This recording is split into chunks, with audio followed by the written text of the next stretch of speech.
अगर आप देखेंगे तो मैंने एब्स्ट्रैक्ट कीवर्ड आपको पढ़ाया और मैंने बताया कि एब्स्ट्रैक्ट जावा में एक कीवर्ड है और एब्स्ट्रैक्ट का ए हमेशा स्मॉल लिखना है, कैपिटल नहीं लिखना है। ओके, वो नेचर है इसका, अदरवाइज आपको स्मॉल ही लिखना है। एब्स्ट्रैक्ट कीवर्ड के पास दो फीचर हैं, abstract class and abstract method. Abstract class and abstract method. Abstract class, हमने एब्स्ट्रैक्ट क्लास क्या कर दिया है, शुरू कर दिया है। क्या शुरू कर दिया है? Abstract class. एब्स्ट्रैक्ट क्लास क्या है?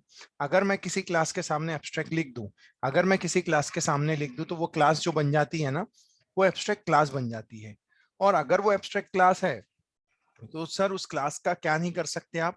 ऑब्जेक्ट क्रिएट नहीं कर सकते। जावा में ऑब्जेक्ट क्रिएट करने का मतलब है न्यू कीवर्ड का क्या करना, यूज करना। न्यू कीवर्ड का क्या करना, यूज करना। So we can not instantiate और we can not create object of abstract class, but we can declare object of abstract class. हम उसका ऑब्जेक्ट को डिक्लेयर कर सकते हैं लेकिन उसको क्या नहीं कर सकते, क्रिएट नहीं कर सकते हैं। जैसे आप देख रहे हो मैंने लिखा था a of a1 is equal to new of a, तो ये इनवैलिड है सर। ये क्यों इनवैलिड है? क्योंकि हम उसका ऑब्जेक्ट न्यू कीवर्ड से क्या कर रहे हैं, क्रिएट कर रहे हैं और ये क्रिएट नहीं कर सकते। जबकि सेकंड लाइन में मैंने a ऑफ a1 लिखा था, वो वैलिड इसलिए है क्योंकि वो क्रिएटेड ऑब्जेक्ट नहीं है ना, वो तो कौन सा ऑब्जेक्ट है, वो डिक्लेयर्ड ऑब्जेक्ट है। कौन सा ऑब्जेक्ट है वो? डिक्लेयर्ड ऑब्जेक्ट है। तो वो चलेगा लेकिन क्रिएटेड ऑब्जेक्ट नहीं चलेगा। आप ऑब्जेक्ट को क्या नहीं कर सकते, क्रिएट नहीं कर सकते। इसलिए सेकंड वाला क्या है, वैलिड है। अब फिर मैंने अगर मैंने आपसे बोला था कि भाई अगर एब्स्ट्रैक्ट क्लास के अंदर, अगर एब्स्ट्रैक्ट क्लास के अंदर कोई मेथड है और उस मेथड को मुझे कॉल करना है, उस मेथड को मुझे अगर कॉल करना है तो फिर मैं तो ऑब्जेक्ट क्रिएट नहीं कर सकता क्लास का, एब्स्ट्रैक्ट क्लास का। तो फिर मैंने क्या किया था, हमारा आंसर ये था कि उस एब्स्ट्रैक्ट क्लास को आप इनहेरिट करोगे एक नई क्लास में, जो सिंपल सी क्लास रहेगी, क्लास बी। और फिर उस बी क्लास का ऑब्जेक्ट बना के, आप तो जानते हो इनहेरिटेंस के हिसाब से बी क्लास का ऑब्जेक्ट खुद की भी मेथड को कॉल कर सकता है एज वेल एज उसके सुपर क्लास की भी मेथड को कॉल कर सकता है। तो आपने देखा मैंने बी क्लास का ऑब्जेक्ट बनाया और बी क्लास एब्स्ट्रैक्ट नहीं है, उसका ऑब्जेक्ट बना के फिर आपने क्या किया, कॉल किया। तो कॉल किया तो b1 डॉट शो इस तरह से क्या हुआ, कॉल हुआ सर। तो यहां तक हो चुका था। अब मैं ये रन करके दिखाता हूं आपको प्रोग्राम। तो हम जाते हैं और हम स्टार्ट करते हैं।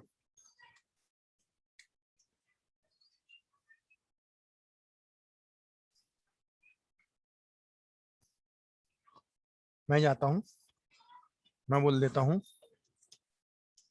एब्स्ट्रैक्ट क्लास ए और मैं बोल देता हूं वाइड ऑफ शो।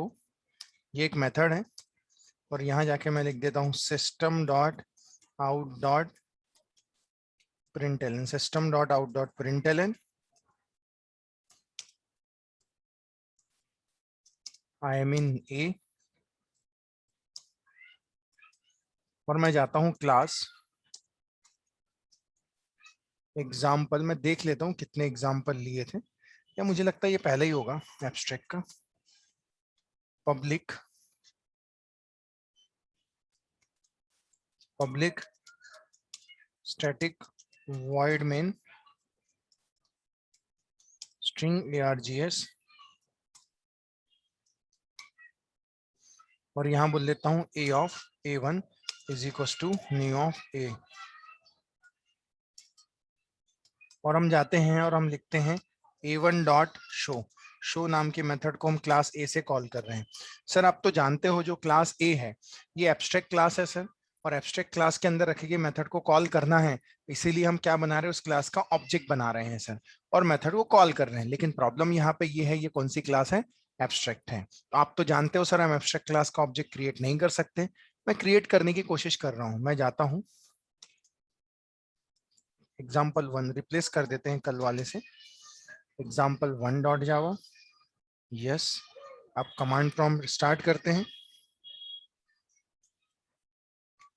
हम जाते हैं डी ड्राइव में, जाता हूं cd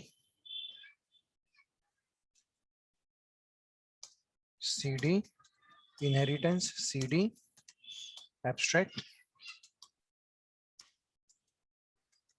जावा सी example1 डॉट जावा। कंपाइल करता हूं। देखिए सर जब मैं कंपाइल करूंगा थोड़ी देर में मुझे एरर भी दिखाएगा, वो देखिए ए इज एब्स्ट्रैक्ट, ए एब्स्ट्रैक्ट है तो आप उसको ऑब्जेक्ट क्या नहीं कर सकते, क्रिएट नहीं कर सकते। So it will showing error. ये क्या शो कर रहा है, एरर शो कर रहा है सर। तो आप देख सकते हो जब मैं जाता हूं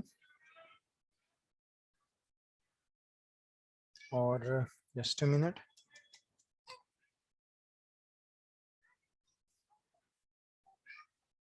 हम जाते हैं और यहाँ पे हम पेस्ट करते हैं। ओके फाइन, और फिर हम इसको क्रॉप कर लेते हैं।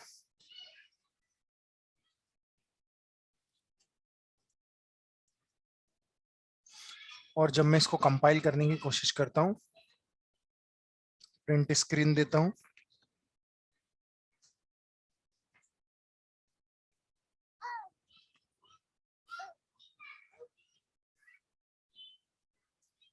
पेस्ट करता हूँ, जस्ट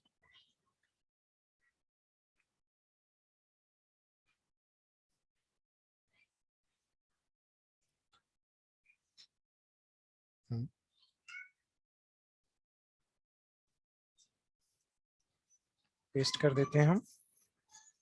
तो एग्जाम्पल 1 आप देखिए एरर आ रहा है। फिर ऑब्वियस है, मैंने बताया था आपको कि हम करें तो करें क्या, तो हम इसको कॉपी करते हैं एज इट इज, हम एक नया प्रोग्राम लेते हैं। और जैसे कि हम जानते हैं एब्स्ट्रैक्ट क्लास के हम मेथड को कॉल करना है, तो हम इसके ऑब्जेक्ट से तो कॉल नहीं कर सकते, तो फिर हमने क्या किया था, हम बनाएंगे क्लास बी एक्सटेंड्स ऑफ ए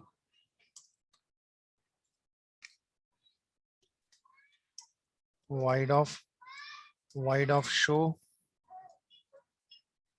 या शो बी लिख देता हूं,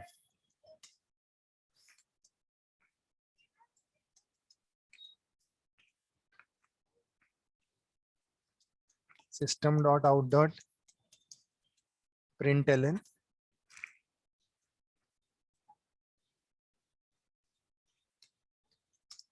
दिस इज शो बी,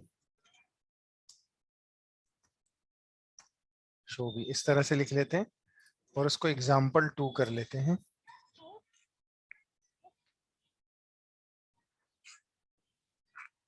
और उसके बाद हम ए क्लास का तो ऑब्जेक्ट क्रिएट नहीं कर सकते सर, तो हम जाते हैं B of b1 is equal to new of B, new of B हो जाएगा, और अब हम फिर बी क्लास का ऑब्जेक्ट बना लेंगे। तो देखो मैंने बी क्लास का ऑब्जेक्ट बनाया है, तो बी क्लास एक नॉर्मल क्लास है, तो हम उस क्लास के ऑब्जेक्ट के थ्रू क्या कर सकते हैं, मेथड को कॉल कर सकते हैं, सुपर क्लास की मेथड को, क्योंकि इनहेरिटेंस ने हमको यही सिखाया है। तो हम जाते हैं, इसको सेव करते हैं,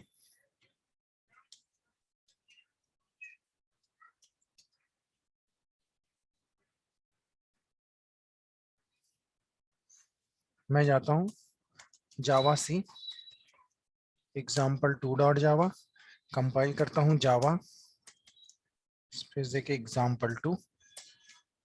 तो आप देखिए आई एम इन ए आया, ऑब्जेक्ट किसका था, बी क्लास का। अब b1 डॉट शो, शो खुद के घर में तो मिली नहीं, तो कहां से कॉल किया।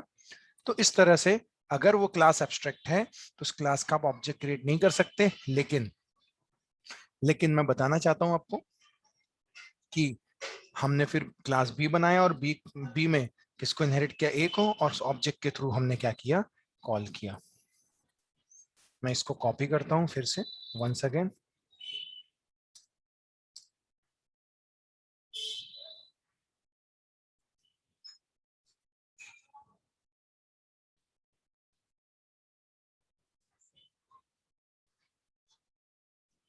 और इसको हम ऐड कर लेंगे। हम इसको बोल सकते हैं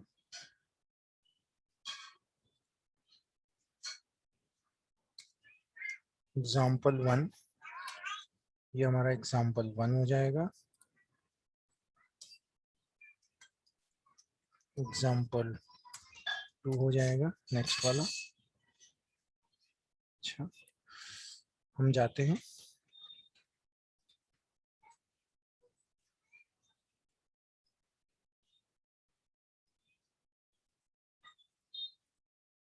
कट करते हैं, पेस्ट कर लेते हैं।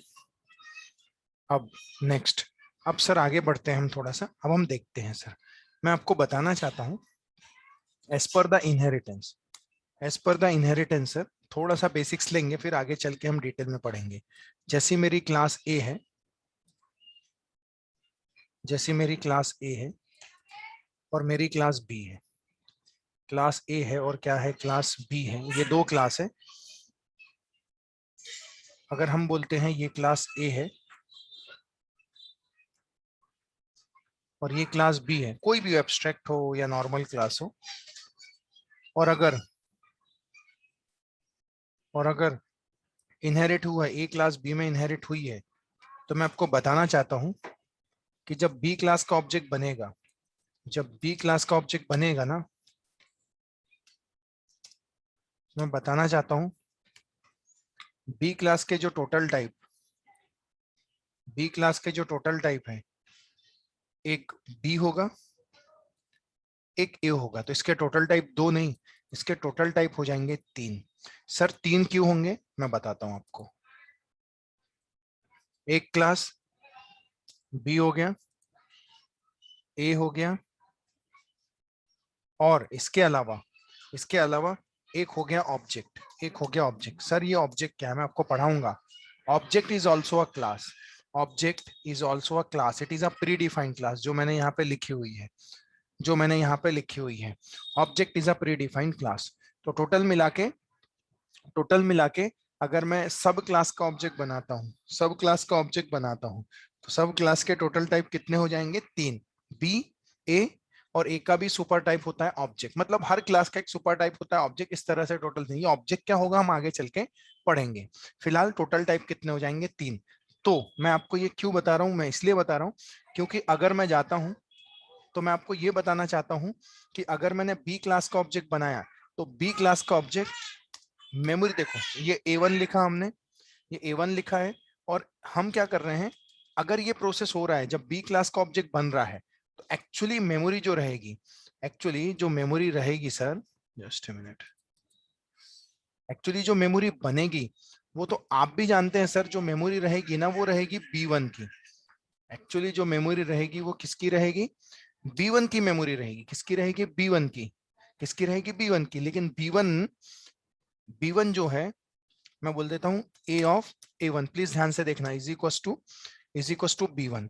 तो B1 अपनी मेमोरी का रेफरेंस, B1 अपनी मेमोरी का रेफरेंस A को दे सकता है, इसलिए दे सकता है क्यों, क्योंकि B का एक सुपर टाइप A है, B का एक सुपर टाइप A है। और इसके अलावा मतलब अगर मैं यहां जाता हूं और मैं यहां लिखता हूं कि B of B1 is equal to new of B, अगर मैं ऐसा लिखता हूं, तो क्या होगा कि अपनी मेमोरी का रेफरेंस बी अपनी मेमोरी का रेफरेंस बी ऑब्जेक्ट तो क्रिएट हो गया, B1 अपनी मेमोरी का रेफरेंस A1 को दे सकता है, एज वेल एज मतलब B1 अपनी मेमोरी का रेफरेंस खुद B को भी क्या कर सकता है, दे सकता है। अगर इस एग्जांपल में आप गौर से देखो ना, तो यहाँ क्या हो रहा है, B1 अपनी मेमोरी का रेफरेंस A1 को दे रहा है। A1 A1 क्या है, A1 भी सपोज करो एक क्लास है, तो A1 वो रेफरेंस ले सकता है क्योंकि B1 का एक सुपर टाइप A है, जबकि A1 की कोई मेमोरी नहीं है। A1 किसकी मेमोरी रेफर कर रहा है, B1 की मेमोरी रेफर कर रहा है। जहां B2 की भी खुद की कोई मेमोरी नहीं है, B2 किसकी मेमोरी रेफर कर रहा है, B1 की ही मेमोरी को क्या कर रहा है, रेफर कर रहा है। किसकी मेमोरी रेफर कर रहा है, B1 की ही मेमोरी वो क्या कर रहा है, रेफर कर रहा है। तो इस केस में पूरी कहानी अगर समझे, तो मेमोरी सिर्फ एक ही पर्सन की है, B1 की। B1 अपनी मेमोरी को A1 को इसलिए दे सकता है कि B1 का सुपर टाइप A भी है, और B1 का एक टाइप B तो है ही। ये मैं आपको क्यों बताना चाह रहा हूं, ये मैं आपको इसलिए बताना चाह रहा हूं कि मेरा जो अगला एग्जाम्पल है बिल्कुल इससे रिलेट करता है।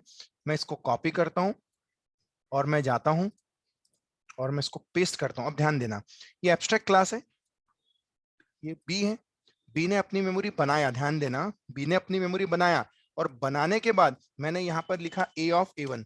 सबसे पहले मुझे बताओ सर ये वैलिड है या नहीं है, A ऑफ A1 लिख सकता हूं या नहीं लिख सकता, लिख सकते हैं। लिख सकते हैं क्योंकि डिक्लेयर वो तो किया है। डिक्लेयर्ड ऑब्जेक्ट है।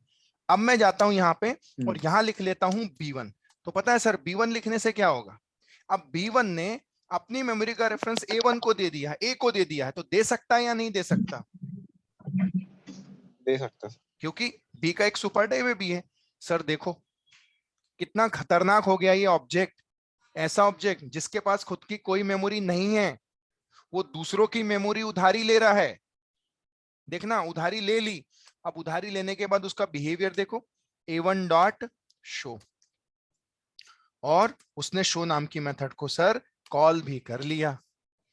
देखो A1 ने अपनी खुद की कोई मेमोरी नहीं है सर, एब्स्ट्रैक्ट है, नहीं है। A1 ने किसकी मेमोरी लिया? B1 की लिया। ले सकता है सर, ले सकता है, क्योंकि ये मेमोरी रहेगी B1 की, लेकिन मेमोरी लेने के बाद ये क्या कर रहा है? शो नाम की मेथड को कॉल कर रहा है। शो नाम की मेथड को क्या कर रहा है? कॉल कर रहा है। तो अब चीजों को समझो सर। देखो मैं जाता हूं, अब मैं जाता हूं और अब इस प्रोग्राम को मैं सेव करने जा रहा हूं। एग्जाम्पल नंबर 3 लेता हूं। इस एग्जाम्पल नंबर 3 में हमने ये देखा कि एब्स्ट्रैक्ट के पास खुद की कोई मेमोरी नहीं है, फिर भी हम एब्स्ट्रैक्ट ऑब्जेक्ट के थ्रू भी मेथड को क्या कर रहे हैं? कॉल कर रहे हैं। लेकिन ये मेमोरी किसकी यूज कर रहा है? ये खुद की मेमोरी नहीं है, ये मेमोरी यूज कर रहा है वो B1 की। और B1 की मेमोरी की है ना, B1 की मेमोरी है, तो B1 की मेमोरी वो रेफर क्यों कर सकता है? क्योंकि B का एक सुपर टाइप क्या है? AB है, इसलिए रेफर कर सकता है। और फिर A1 डॉट शो बोला हमने, A1 डॉट शो बोला। अब ध्यान से देखना कि कहानी क्या होती है। मैं जाता हूं, मैंने सेव भी कर दिया। क्या होता है ना सर, जब मैं जाऊंगा, मैंने ये आउटपुट ऐड किया या नहीं किया मुझे याद नहीं, या ऐड कर दिया। अब मैं जाता हूं, अब क्या होगा? जावा सी एग्जाम्पल 3 डॉट जावा।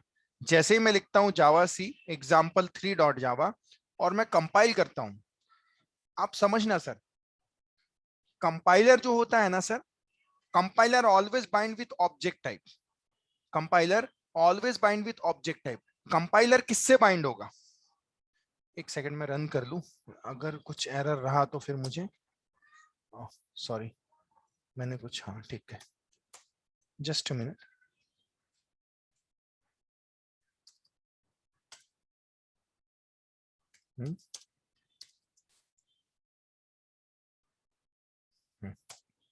देखो कॉल हो गया। अब मेरी बात सुनो, मैं जाता हूं और मैं बोलता हूं, दो चीजें याद रखना, compiler always bind with object type, interpreter always bind with reference type. Compiler हमेशा ये बात करेगा कंपाइल टाइम में कि ऑब्जेक्ट किस क्लास का है, वो ये चेक करता है कंपाइलर की कंपाइल टाइम में ऑब्जेक्ट किसका है। मुझे बताइए, जब मैं कंपाइल करूंगा ना, तो मुझे बताओ, जब मैं A1 डॉट शो ये लाइन एग्जीक्यूट हो रही है, तो मुझे बताओ ये ऑब्जेक्ट किसका है? किसका ऑब्जेक्ट है ये? कौन से क्लास का ऑब्जेक्ट है ये? एब्स्ट्रैक्ट क्लास का। ए क्लास का ऑब्जेक्ट है, करेक्ट है। एब्स्ट्रैक्ट क्लास तो है, लेकिन क्लास ए का ऑब्जेक्ट है। तो पता है हाँ कंपाइल क्लास टाइम है। में क्या होगा? जब ये लाइन एग्जीक्यूट होगी ना, जावा सी एग्जांपल 3 डॉट जावा, तो कंपाइलर ये चेक करेगा कि क्लास ए का जो ऑब्जेक्ट शो नाम की मेथड को कॉल कर रहा है, तो वो ये चेक करेगा क्या शो नाम की मेथड हमारी क्लास में है या नहीं। अगर नहीं है, अगर नहीं है तो तुरंत it will display the error, ये तुरंत एरर दे देगा। अगर मेथड नहीं है तो दूसरी चीज चेक करता है, कम से कम प्रोटोटाइप है क्या। प्रोटोटाइप का मतलब सिर्फ इतना लिखा और इसके बाद सेमीकोलन, एटलीस्ट इतना है क्या। अगर ये दोनों पॉसिबिलिटी नहीं मिली, दोनों में से एक भी, so it will generate the compile time error. क्यों? ये देखो, मैं कंपाइल करता हूं, ये हटाता हूं, इसको सेव करता हूं, सेव कर दिया सर मैंने। अब मैं इसको कंपाइल करने जा रहा हूं। देखो, can not find, because compiler always bind with object type. Compiler हमेशा किससे बाइंड रहेगा? कंपाइलर हमेशा बाइंड रहता है ऑब्जेक्ट से। मतलब कंपाइल टाइम में कंपाइलर ये चेक करता है कि ऑब्जेक्ट किस क्लास का है। तो पता चला ऑब्जेक्ट तो क्लास ए का है, तो शो नाम की मेथड की बॉडी ढूंढी जाएगी क्लास ए में। और अगर बॉडी नहीं मिलती तो एटलीस्ट प्रोटोटाइप ढूंढा जाएगा। एटलीस्ट क्या ढूंढा जाएगा? प्रोटोटाइप ढूंढा जाएगा सर, जस्ट अ मिनट, या प्रोटोटाइप ढूंढा जाएगा। तो जब प्रोटोटाइप ढूंढा जाएगा, ऐसे केस में प्रोटोटाइप ढूंढा जाएगा, तो उसे प्रोटोटाइप भी नहीं मिला, so it will generate the error. और अगर उसे मिल गया तो वो क्या कर देगा? कंपाइल कर देगा। कंपाइल हो गया। अब रन करने की जब बारी आती है तो याद रखना, जावा interpreter always bind with reference type. Interpreter always bind with, मतलब इंटरप्रेटर को मेमोरी से मतलब है। इंटरप्रेटर जो होता है ना, वो ये नहीं देखता कि ऑब्जेक्ट किसका, वो देखता है मेमोरी किसकी है। तो मुझे बताओ सर, ये जो A1 मेमोरी रेफर कर रहा है, ये किसकी रेफर कर रहा है? B1 की। करेक्ट, क्लास बी की। तो जब ये लाइन एग्जीक्यूट होगी ना, तो शो नाम की मेथड वो ढूंढेगा, वो ढूंढेगा खुद के घर में, ढूंढेगा शो नाम की मेथड। क्या उसे शो नाम की मेथड मिलेगी? नहीं। नहीं मिलेगी। जब नहीं मिलेगी, जब खुद के घर में नहीं मिलेगी, तब वो अपने सुपर क्लास से क्या करेगा? कॉल करेगा। अपने सुपर क्लास से क्या करेगा? कॉल करेगा। तो सर अब खुद के घर में नहीं मिली तो उसने यहां से कॉल कर दिया सर। आप देखिए मैं जाता हूं और इंटर कर देता हूं और लिख के आ जाता है आई मीन ए। सर समझ में आया क्या? देखा, खुद के पास कोई मेमोरी नहीं है फिर भी वो मेथड को क्या कर रहा है? कॉल कर रहा है। मुझे बताओ यहां तक क्लियर है सभी को? Yes sir. Yes sir. Okay fine. अब मैं सबसे पहले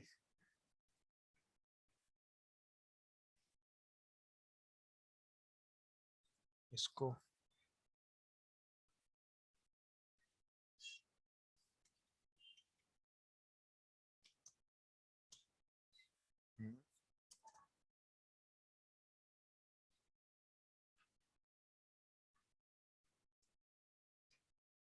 कंट्रोल एक्स।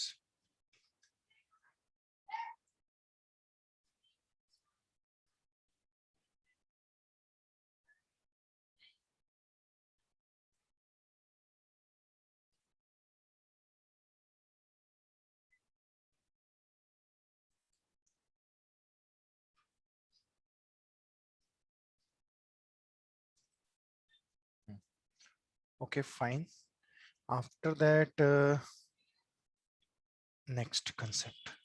अब देखिए सर मैं जाता हूं, ये हो गया मेरा एब्स्ट्रैक्ट क्लास, ये कहलाती है मेरी एब्स्ट्रैक्ट क्लास।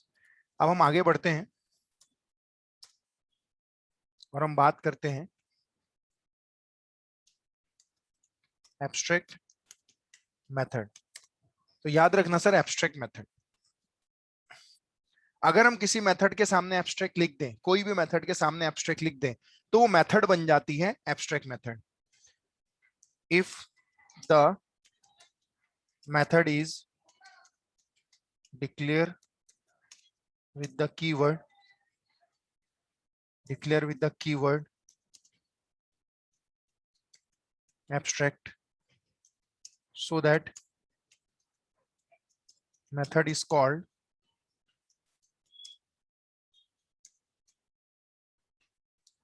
abstract method। तो वो मेथड क्या कहलाएगी? वो मेथड कहलाएगी एब्स्ट्रैक्ट मेथड। वो मेथड क्या कहलाएगी? Abstract method. लेकिन कुछ चीजें, कुछ पॉइंट्स हैं जो आपको याद रखने पड़ेंगे एब्स्ट्रैक्ट मेथड को लेके। तो चलो सबसे पहले मैं समझने की कोशिश करता हूं। सबसे पहला पॉइंट, ये तो समझ गया मेथड एब्स्ट्रैक्ट कब होगी? जब उसके सामने एब्स्ट्रैक्ट कीवर्ड लिखेंगे। लेकिन सबसे पहला point, if the class is, या फिर हम लिखेंगे abstract method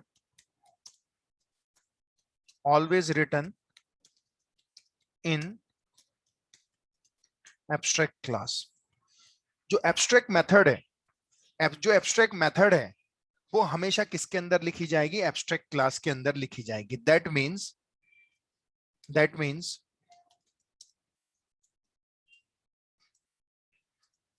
if the method is abstract, अगर वो method abstract होगा 100% the class, sorry, if the method is abstract, so 100% the class should be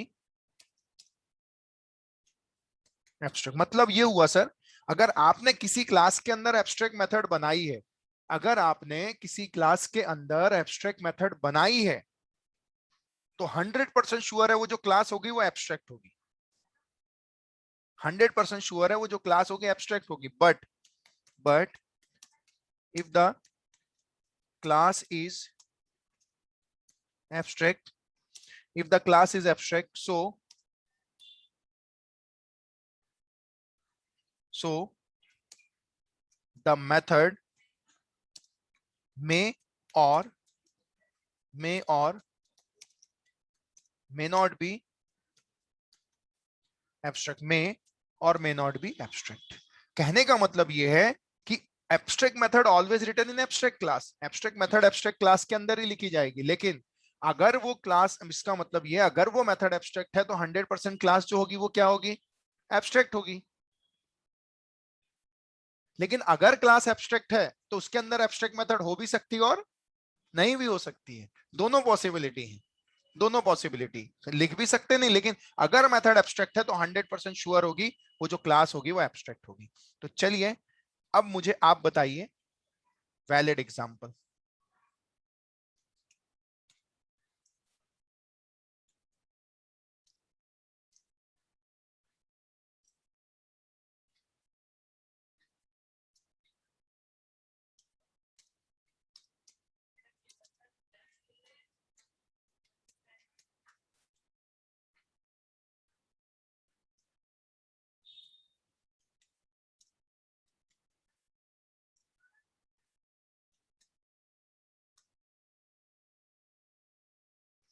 okay बताओ अजय, वैलिड है या इनवैलिड है? इनवैलिड है सर। क्यों इनवैलिड है? क्लास एब्स्ट्रैक्ट होना था। Correct, it is a invalid because because abstract method always written in abstract class। Okay, ये कहलाएगा इनवैलिड।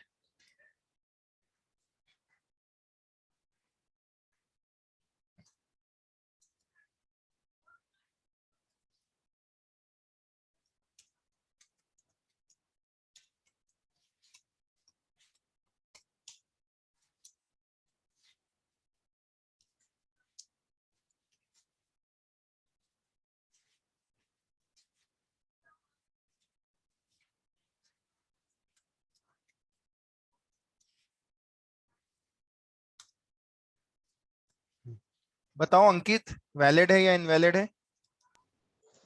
सर वैलिड है। वैलिड है, क्यों वैलिड है? Yes sir. सर दोनों एब्स्ट्रैक्ट मेथड है एब्स्ट्रैक्ट क्लास के अंदर इससे।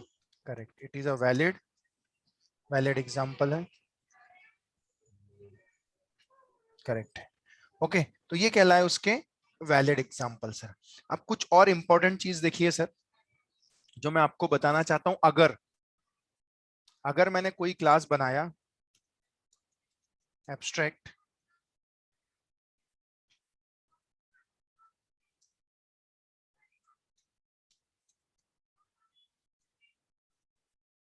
वाई, ठीक है, हम इसको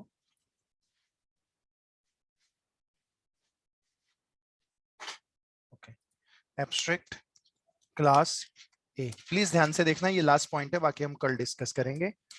मैं जाता हूं, एब्स्ट्रैक्ट वॉइड शो। अगर मैंने कोई एब्स्ट्रैक्ट मेथड बनाई, ध्यान देना, और अगर मैंने कोई क्लास बनाया और क्लास में एब्स्ट्रैक्ट क्लास को इनहेरिट किया, इनहेरिट करने के लिए कीवर्ड एक्सटेंड से यूज करते हैं एब्स्ट्रैक्ट क्लास को।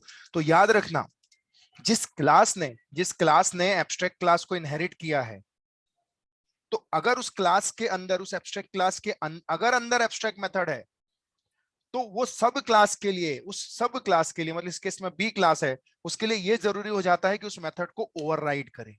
उस मेथड को क्या करें, ओवरराइड करें। अगर आप नहीं करोगे, ओवरराइड करना मतलब सेम मेथड सेम प्रोटाइप नहीं करोगे, so it will display the error, it will display the error. मैं फिलहाल अभी शॉर्ट में लिख दिया।